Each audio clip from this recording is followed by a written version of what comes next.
Bonsoir la communauté, bienvenue sur la ligne Sungo. Nous approchons des fêtes de fin d'année de Noël en l'occurrence pour commencer et nous avons la particularité ce soir d'accueillir le Père Noël. Bonsoir Père Noël. Bonsoir, Car. Alors le Père Noël il s'appelle Denis dans la vie civile puisque le Père Noël il n'est pas Père Noël toute l'année. Non, pas toute l'année.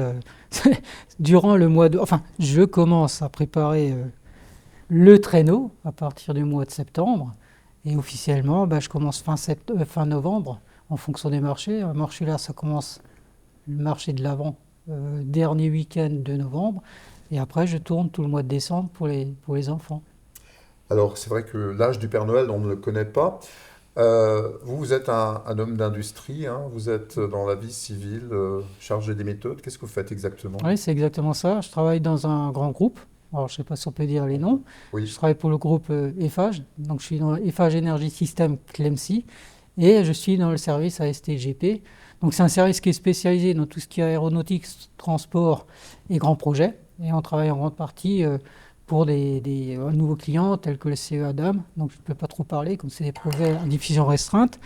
Et voilà, c'est des projets qui sont intéressants. En tant que responsable méthode, je suis soutien technique sur les projets, soutien technique pour la partie chiffrage. Je travaille également avec la direction industrielle sur la partie méthode.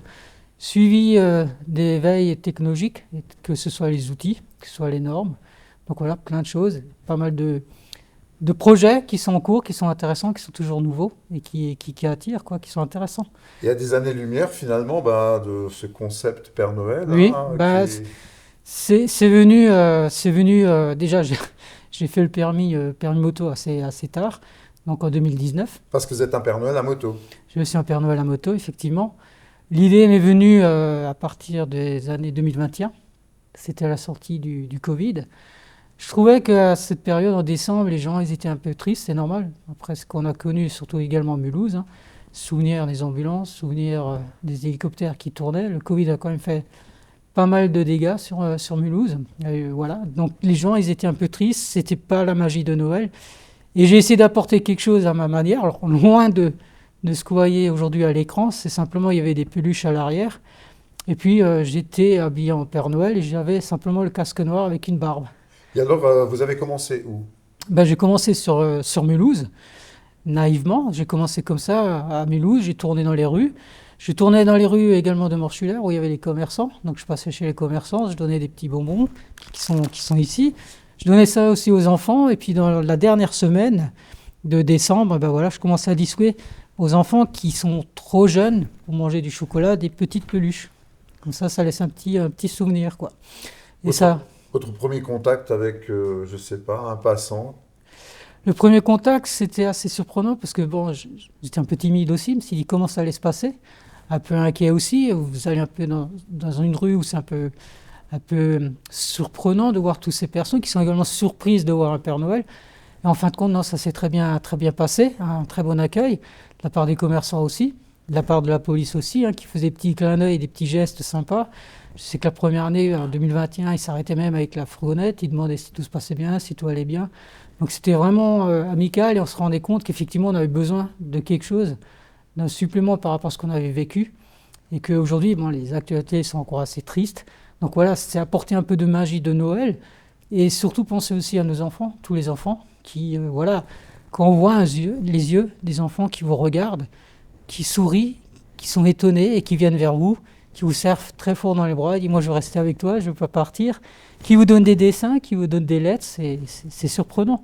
Et il n'y a pas que les enfants, les adultes aussi, ça leur Et les rappelle des personnes âgées souvenirs. peut-être? Ah oui, les personnes âgées, j'ai connu tout un bus complet de Belges qui sont venus.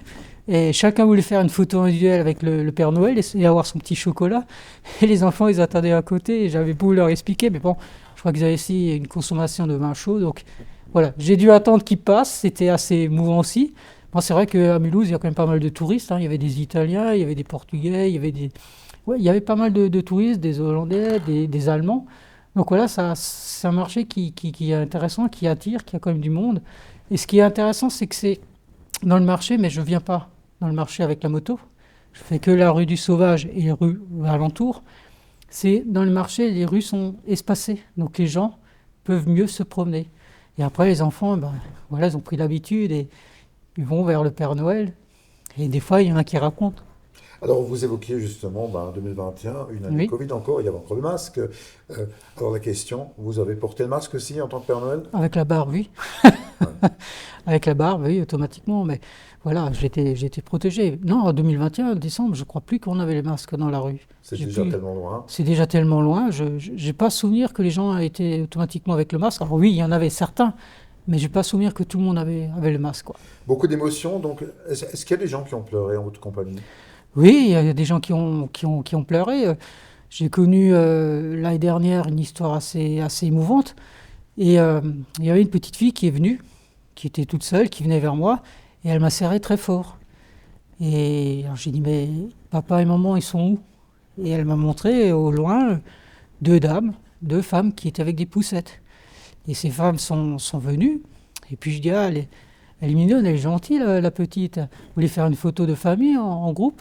Et la femme commence à pleurer.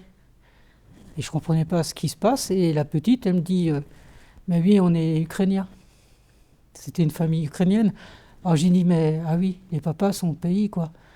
Et elle, alors la maman, elle a parlé en ukrainien, elle a demandé à la petite, est-ce qu'on peut faire une photo pour les papas? Alors j'ai dit, mais bien sûr, on peut faire les photos pour les papas. Ce qui m'a rendu triste, c'est que chaque fois, je mets deux bottes sur la moto, avec les bonbons, les friandises pour distraire les enfants, et ça part tellement vite, j'avais plus rien à lui donner, quoi. J'avais plus rien à lui donner. Donc ça, c'était voilà, des histoires un peu émouvantes que vous pouvez vivre, qui sont riches. Et il y a des gens aussi qui s'expriment, des adultes, qui viennent aussi un peu se livrer de leurs problématiques. Et puis bon, il y a d'autres aussi qui n'apprécient pas trop et qui vous se mettent aussi, hein. J'ai droit à des remarques, oui, le Père Noël cette année, il est riche. Je l'ai souvent entendu ça aussi. Et puis il y a aussi des gens qui sont dans la rue, donc on vous regarde, ceux qui sont dans la rue, qu'est-ce qu'il fait le Père Noël par rapport à ceux qui couchent dehors, quoi. Donc ils viennent aussi vers vous. Donc là, je prépare toujours aussi la situation, j'ai 2, 3 euros ou un billet de 5 euros, et j'essaie de leur donner, quoi. Mais je ne peux pas donner à tout le monde non plus, quoi. Oui, parce que vous faites ça sur vos fonds personnels. Oui, tout à fait. C'est un investissement personnel sur déjà les travaux par rapport à la moto. Cette année, j'ai investi en plus sur des LED où il y a de l'éclairage. J'ai investi dans des batteries rechargeables, ce qui permet de garder plus longtemps l'éclairage sur la moto.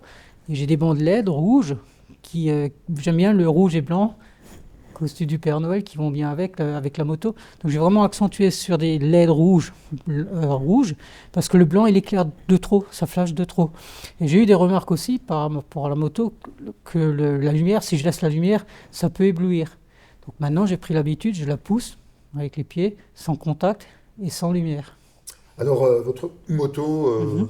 donc c'est une moto ancienne que vous avez donc transformée pour ces fêtes alors. C'est une moto style vintage hein, qui est un peu concurrente à celles qui sont connues, une marque qui est très connue. Mais voilà, oui, je l'ai transformée. Je l'ai adaptée par rapport à des pièces supplémentaires que j'ai achetées, les porte-bagages, qui sont à l'arrière, qui permettent de faire le maintien du support entre le sissi bar, le porte-bagages et le siège arrière. Et j'ai en tout 22 points de fixation pour maintenir cette plateforme. Donc de toute façon, je la teste avant. Là, je ne suis pas en costume de Père Noël. Mais je roule toujours 2, 3 jours avant, et de préférence de nuit, comme ça se passe de nuit, hein, avec les lumières. Bien sûr, je fais aussi de jour, mais ce n'est pas le même effet. C'est vraiment quand elle est éclairée où elle attire les gens et qui viennent faire des photos. Donc je fais toujours les tests. Bien sûr, j'ai aussi les protections au niveau des pots d'échappement.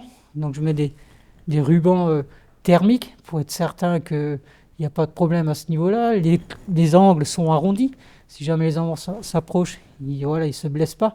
Donc c'est étudié en fonction des années, avec le retour d'expérience, on adapte la plateforme. Vous apportez beaucoup de bonheur finalement, mais ce n'est pas toujours facile pour vous puisqu'il y a des endroits où vous n'êtes peut-être pas le bienvenu, hein. Oui, c'est pas toujours facile. Alors jusqu'à présent, naïvement, quand je suis venu en 2021, je ne savais pas qu'il fallait une autorisation. Honnêtement, je ne savais pas qu'il fallait une autorisation. L'année suivante, ben, effectivement, j'ai écrit, j'ai demandé une autorisation, mais j'ai pas eu de retour. Et puis il y avait un article dans le journal qui parlait de marché de Noël, avec une adresse email, et puis il y avait un contact. Et j'ai écrit à ce contact, pas tout de suite de réponse non plus. En insistant, j'ai eu un retour, j'étais content, mais j'ai pas trop compris, puisqu'on me demandait quelle rue je fréquentais à Mulhouse. Et j'ai précisé les rues que je fréquentais, et là, à nouveau, plus de réponse. Alors j'ai demandé, mais c'est oui, je peux venir, je peux pas venir. En fin de compte, je pouvais pas venir parce que voilà. Les animations étaient déjà organisées, puis mon véhicule était considéré comme polluant et que ça collait pas à la politique environnementale de la mairie. Alors, on voit quand même beaucoup de Père Noël à moto, donc, Oui, notamment ce week-end avec la Fédération française des motards en colère. Pourquoi finalement tellement de Père et Mère Noël à moto? C'est dans l'air du temps? c'est peut-être dans l'air du temps. Moi, je l'ai fait une fois, je l'ai croisé une association. Je suis allé en ville avec eux. Ils m'ont demandé est-ce que tu veux être tout seul ou est-ce que tu veux venir avec nous. Je suis allé avec eux. C'était plaisant, mais c'est plus parade. C'est plus parade. Et ce qui m'avait surpris, c'est qu'il y a une petite qui était là en train de me regarder et de regarder les autres Pères Noël. Et elle dit à sa maman, mais maman, c'est qui le vrai Père Noël? Je comprends pas. Et il y avait du bruit, et certains enfants, ils étaient effrayés. Bien sûr, les motos étaient à l'arrêt, sans contact. Mais après, une fois qu'on part tous, oui, ça fait un peu de bruit. Donc je dirais que c'est un peu plus une parade qui est pour les adultes, mais un peu moins pour les enfants. Donc c'est pour ça que je me suis un peu détaché et fait tout seul, quoi. Cette année, on a relevé le problème qui s'accroît d'année en année, c'est qu'on est dans une sorte de pénurie de Père Noël, hein. Donc on Mhm. a du mal à trouver des Pères Noël de supermarché, entre guillemets, mais bon, des Pères Noël d'animation. C'est dû à quoi d'après vous? Je sais pas, peut-être moins, on est attiré peut-être moins par la magie de Noël, ça commence à disparaître. On est aussi une société multiculturelle avec des idées différentes. Et donc, oui, on attire peut-être moins de ce côté-là, quoi. Moi, je suis une certaine génération où j'ai connu une certaine magie de Noël et je veux retranscrire ce que j'ai connu. Mais je peux vous garantir que quand je suis dans les rues de Mulhouse, quelle que soit la couleur de la peau, de la religion d'un enfant, ils viennent. Et les parents, ils viennent aussi. J'ai aussi des femmes musulmanes qui viennent faire des photos, il n'y a aucun souci. Il y en a qui vous font comprendre, mais alors vous insistez pas. Vous respectez chaque personne et ça se passe bien. Au contraire, je trouve que c'est un peu un partage de notre culture. Comme j'ai connu également professionnellement, où j'étais en Mauritanie, j'ai également partagé leur culture. J'ai aussi assisté à l'appel à prière, j'ai fait la prière avec eux, j'ai mangé avec eux. Donc voilà, dans ce sens-là, quand c'est des partages entre les différentes personnes, on n'a pas besoin de ceux qui en haut qui nous inventent n'importe quoi comme idée. Laissons faire. Les gens ils sont assez grands pour gérer cette situation. Et à partir du moment qu'il y ait des échanges, c'est que positif, quoi. Autre saison de Noël où vous êtes effectivement présent sur la place publique, Mhm. cours de camp à camp. Je suis présent de fin novembre jusqu'au 24. Je tourne encore le 24. Et le 24, je tourne en principe de 10 heures jusqu'à 16 heures. Et quand tout s'arrête, finalement, dans quel état êtes-vous? Vous êtes Fatigué, triste, fatigué? fatigué aussi parce que bon, il y a le stress de la préparation, il y a le stress, c'est pas toujours confortable d'être en Père Noël avec la combinaison de moto, le costume de Père Noël, la barbe. Donc le soir, quand on rentre, on est trempé, je crois qu'on a perdu quelques kilos, quoi. Mais c'est tellement agréable de voir la magie que ça peut apporter au sein de la population des Mulhouse ou des touristes ou des enfants, surtout les enfants, quoi. On a besoin de leur apporter autre chose que toutes les images qu'ils voient aujourd'hui, qui se passent au niveau de la télévision, que des mauvaises informations. On est dans une situation de crise, dans une situation de guerre. Il faut leur apporter autre chose à ces jeunes. Et aujourd'hui, un peu de magie, ça fait du bien, quoi. Vous vouliez me parler de votre étoile. Oui. Qu'est-ce que c'est? Alors c'est un peu particulier parce que j'ai une amie qui avait vu une personne rechercher un Père Noël pour ses enfants. Et je suis pas trop pour aller chez les particuliers, c'est un peu compliqué. Le Saint-Nicolas, c'est pareil, on ne peut pas faire plusieurs familles, vous ne pouvez pas savoir combien de temps vous allez être avec les enfants. Donc pour respecter des horaires, c'est un peu vraiment compliqué. Et voilà, après, je ne vais pas dire qu'on se fait insulter, mais des fois, on se fait un peu engueuler parce que voilà, on n'est pas forcément à la même heure. Et là, c'était une famille où j'ai accepté de venir. C'était une famille qui se trouvait à Bourg-Sulaire, mais je ne suis pas allé en moto parce que ce jour-là, il pleuvait, donc il y avait du vent. Donc j'étais comme ici. Et habillé de la même manière, c'est pas avec le casque moto et le bonnet du Père Noël. Je suis allé rencontrer cette famille et en fin de compte, c'était des enfants qui étaient séparés des parents et qui étaient dans un foyer. Et les parents, ils avaient l'autorisation d'avoir les enfants le 23 décembre. Donc je les ai rencontrés le 23 décembre et j'ai vu une famille recomposée. Il y avait le papa, il y avait la maman avec le nouveau compagnon et puis il y avait les enfants. Ils étaient juste là. J'ai apporté des bonbons, des friandises, et j'ai vu les enfants tellement heureux d'avoir le Père Noël.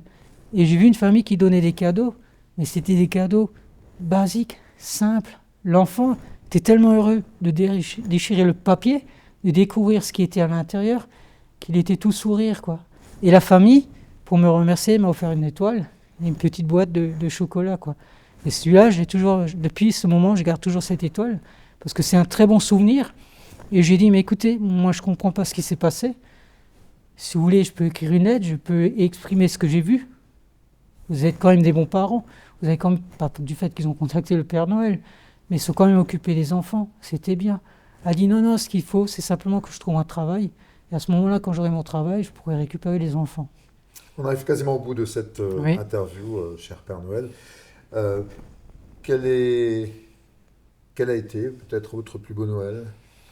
Le plus beau Noël, c'est quand j'étais avec mon frère et que à l'époque on devait encore chanter nous les chansons avant de recevoir les cadeaux.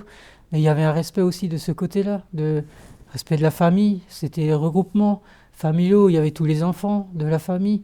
C'était des repas familiaux. Aujourd'hui, c'est des fois un peu compliqué parce que les enfants ils font des études, ils sont éloignés, ils sont pas toujours là non plus à la maison, donc c'est un peu différent par rapport à ce que nous on a connu. C'est pour ça que la magie de Noël, j'ai essayé de la faire perdurer, mais aujourd'hui, voilà, c'est des fois un peu plus compliqué, quoi. Je vous laisse donner peut-être le mot de la fin, votre message de Noël. Je souhaite un joyeux Noël à toutes les familles et qu'ils passent des beaux moments en famille, aussi simple que ce soit, pas forcément de faire de gros cadeaux. La simplicité, l'essentiel, c'est d'être ensemble et de passer un moment merveilleux. Donc joyeux Noël à toutes et à tous, et à vous, K. Merci beaucoup, Merci. Père Noël. Merci, le Père Noël ne vient jamais sans cadeau, un petit cadeau je suis très pour vous, touché Monsieur K. par toutes ces attentions. Merci beaucoup de cette belle interview. Bien. Merci beaucoup, cher Père Noël. Merci de cette belle visite, de cette belle conversation que nous avons eue ensemble. On vous souhaite bien sûr de très belles choses pour Noël, la santé, la forme, puis une bonne route puisque vous faites de la moto. Et puis à bientôt, chers téléspectateurs et téléspectatrices sur la ligne Sungo. Interview à retrouver aussi sur Canal Est. Joyeux Noël à toutes et à tous. De Colmar, la société LK Kunigel et Alsace Destination Tourisme viennent de lancer en partenariat avec Saint-Patron